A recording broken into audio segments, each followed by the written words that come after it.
This is the No Fear Podcast. We know what scares you. I'm Matt. I'm Mel. And I'm Lisa. And this is the No Fear Cast, the podcast where we dissect horror and all the things that scare us. This is episode 16 of season 6, and we are all recovering from Stokercon 2022. I'm going to go ahead and start us off here. So, listeners, this episode is probably going to be shorter than a lot of our mains. Basically, we were back from Stokercon 2022 in Denver. Personally, it was the first time we had been together all in person in a long time. So, probably since pre-2020. And so we very much enjoyed getting to see each other again and hang out. I miss you guys already, and it's only been a couple days that we had to go our separate ways. But we decided that it would be really fun if we talked a little bit about some of the things we did at Stokercon or saw, or some of the things that we thought were interesting. So I'm going to start us off here. And I assume we'll each kind of throw something into the mix and possibly get into some discussions. But I just wanted to mention the hotel that we stayed in, the Curtis Hotel, was just such a fascinating hotel. So it was, each room is like themed with a different aspect of pop culture. So for instance, Lisa and I ended up with a room on the 13th floor, which not a lot of hotels are brave enough to do, the lucky 13th floor.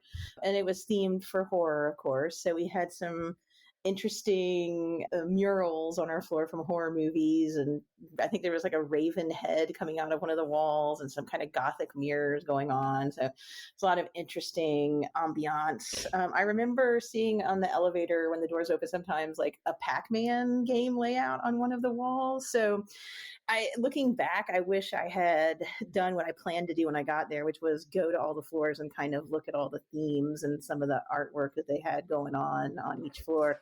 Matt, what was your floor's theme that you had going on there? I believe the official title was something like Perfect Pairs or something along those lines. The theme was basically like duos. So they had pictures when you got off the elevator, there was kind of a silhouette of Bert and Ernie. And then also they had pictures of, I think, Abbott and Costello and Butch and Sundance, a few others as well that for some reason I'm drawing a blank on.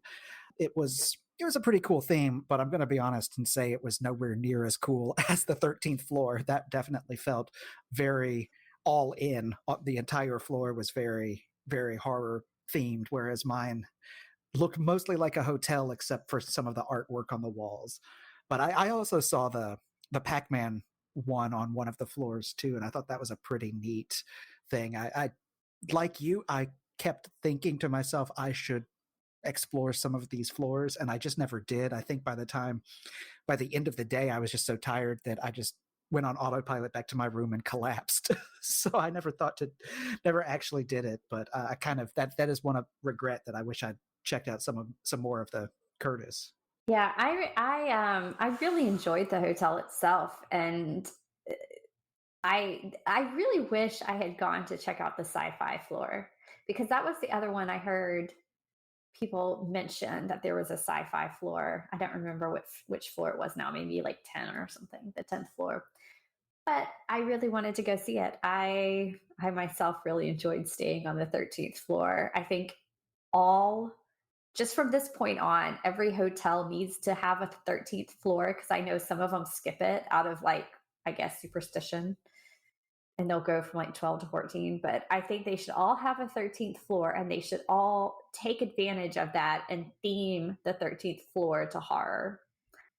I think that would just be fun moving forward. So yeah, I'm going to throw that out there. One of the things that, I mean, you're right, Matt.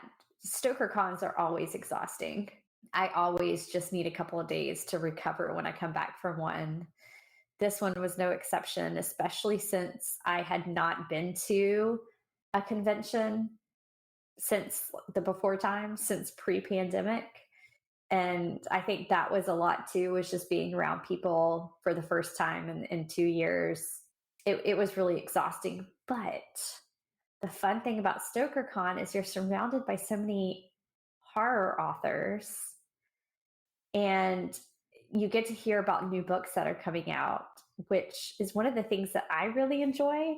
And I've marked down a bunch of them, but one that I was excited, well, I'll say two that I'm really excited about. One is Andy Davidson's newest book, which is called The Hollow Kind.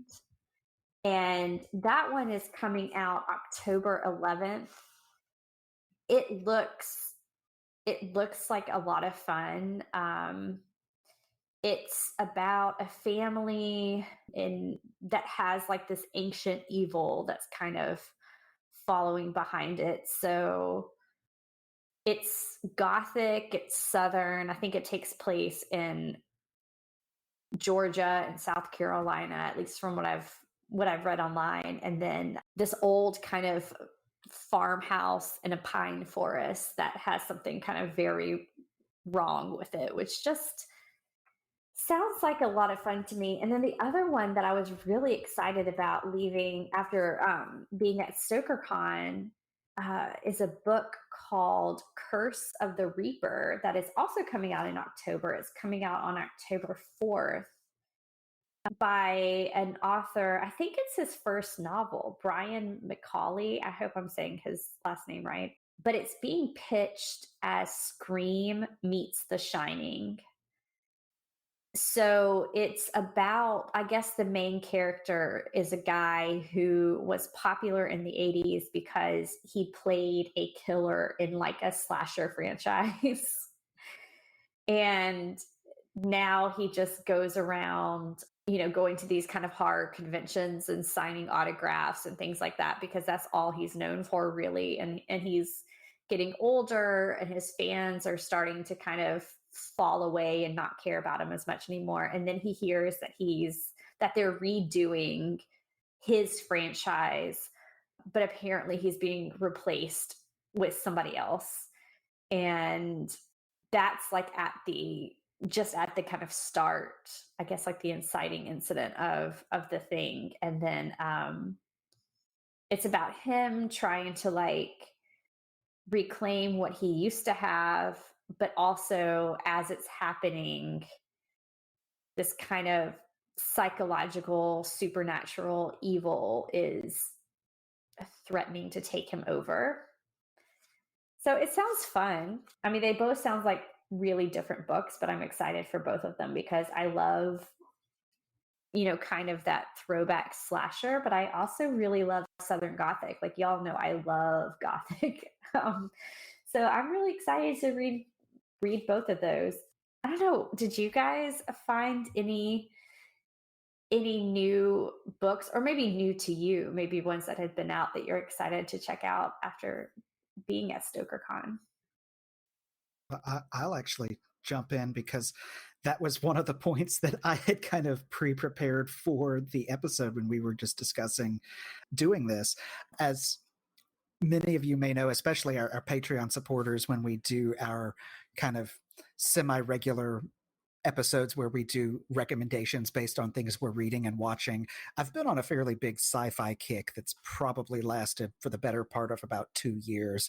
I've read other things besides sci-fi, but I just for some reason keep coming back to it. But StokerCon definitely reawoke the beast of horror, so to speak. And I purchased several books while I was actually still there electronically for my Kindle, as well as a couple of hardcovers from the vendors. And the one I'm reading now, which is one that I'm kind of ashamed to say I'm just now reading it, but I'm already about halfway through, and I started it Sunday. Today is Wednesday.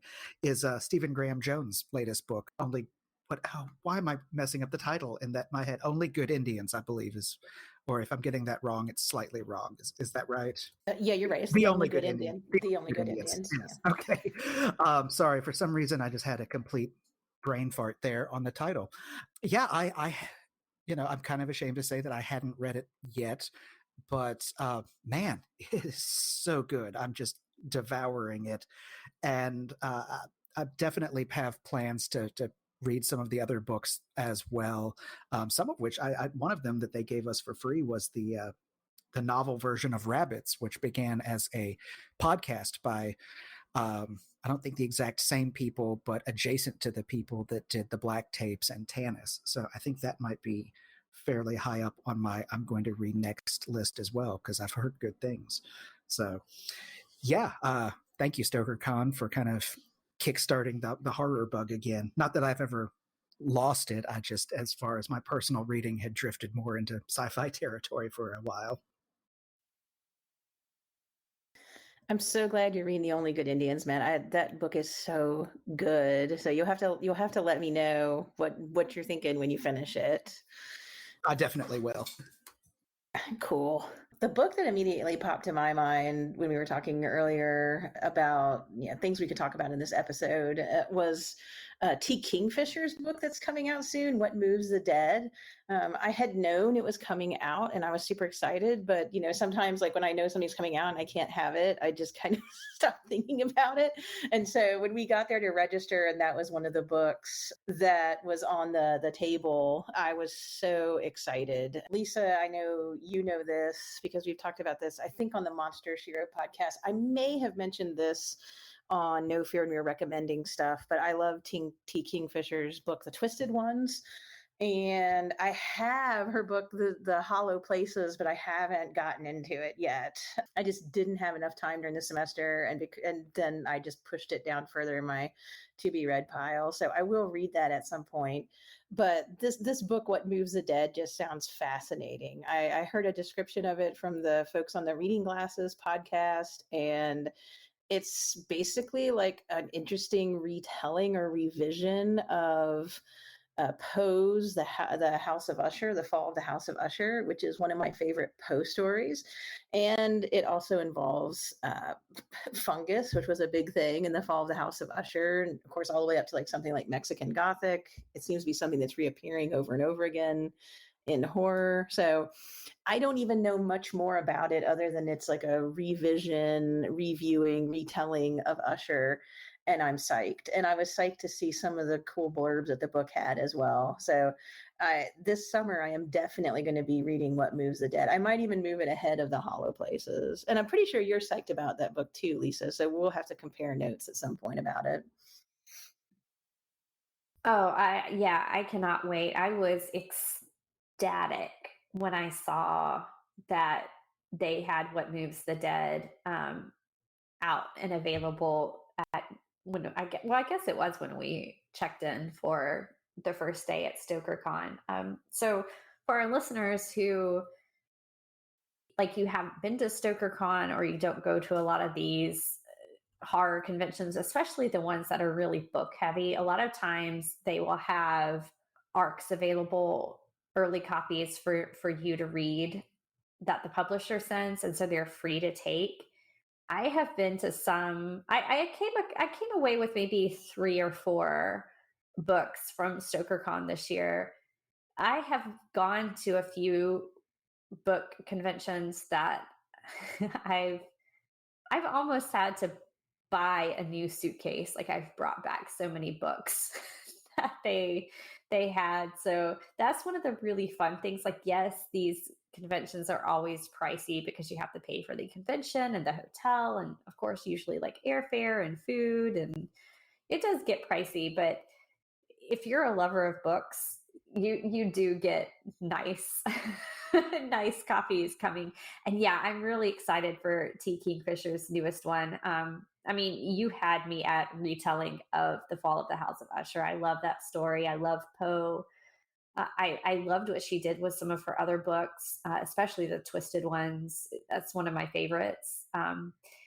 This one, yeah, I'm wildly excited for it, just based on the subject matter, the author, the cover is gorgeous.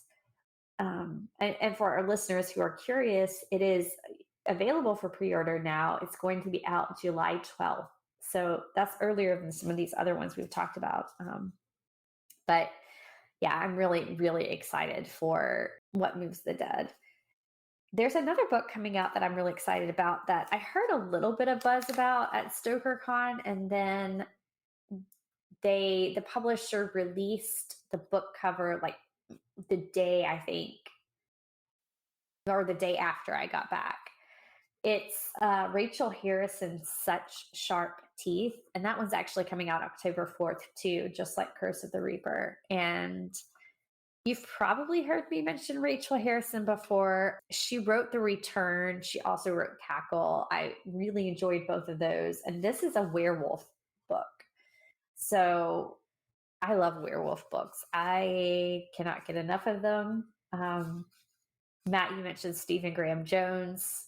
He's written one of my favorite werewolf ones with Mongrels. So I'm really excited to see what Rachel Harrison does with such sharp teeth. Because I don't know, I feel like even though the werewolf should be a staple in horror literature, I don't feel like it's as big of a staple as other things. Like we get a lot of vampires, we get a lot of gothic, we get a lot of like ghost and supernatural creatures. But I feel like a good werewolf book is few and far between. Maybe that's just me, but I'm really excited for what Rachel Harrison does with such sharp teeth. This isn't necessarily a book related comment, but I thought it was really cool that Lynn Hansen was there with her art per the usual. And it was so great to browse through the stuff that she had available. I picked up a couple prints, one of which was the awesome artwork that she did for No Fear Cast. So yeah, it's always good to check in with her and see what cool illustrations that she has available. I agree. And I also purchased a copy of the artwork from No Fear as well. So just need to get a frame for it so I can hang it up on one of the walls. But I'm super excited. That's my plan for this weekend. One of the things I'm going to do is frame that print and find a good spot for it in the house.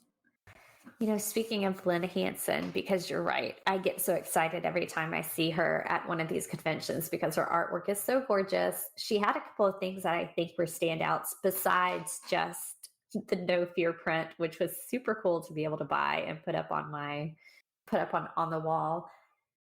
So she was commissioned to do the new Dracula artwork for I don't know, one of his anniversaries that's coming up, and she had that artwork there for sale, but she also had it for sale as a puzzle. It's really, really great.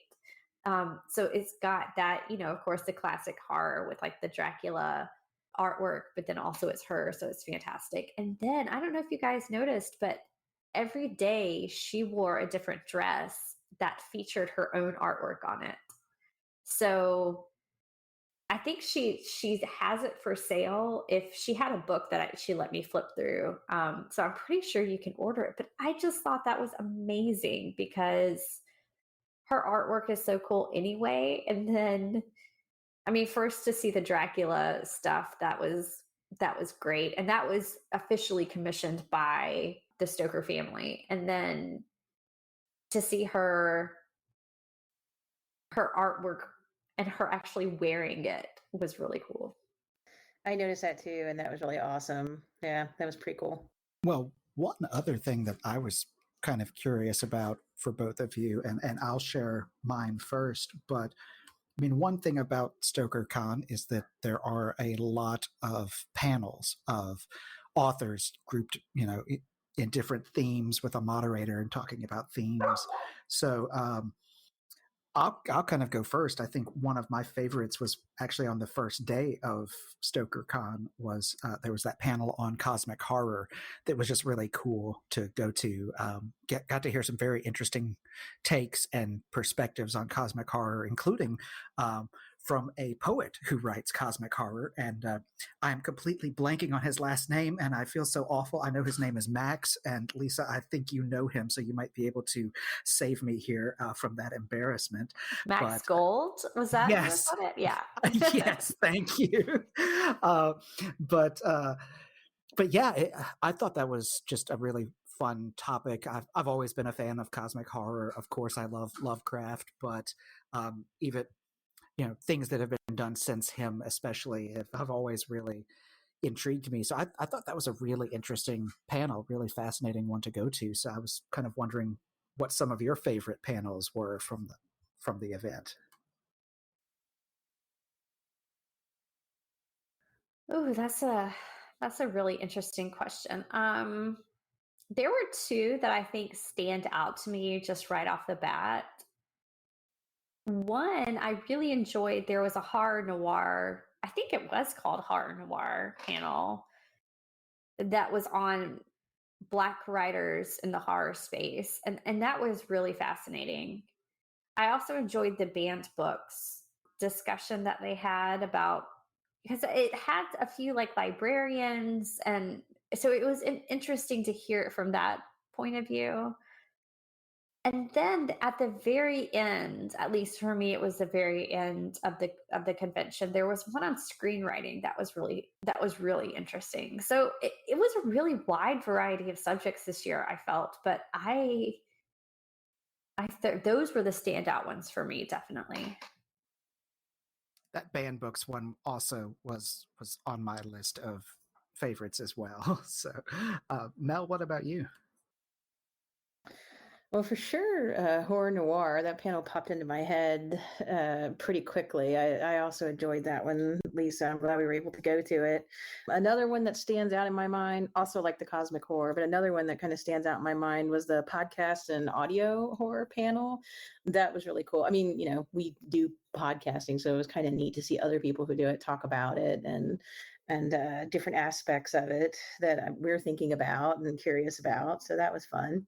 Then I also enjoyed the ghost stories panel. I thought it was really interesting, the ways that they were looking at ghosts. I feel like ghosts sometimes get kind of pushed into gothic or seen as not necessarily like horror because they're not like monsters, but it was a really interesting discussion of like all the thematic ways that ghosts can work in stories, from the gentle ways, I guess you would say, to the visceral ways.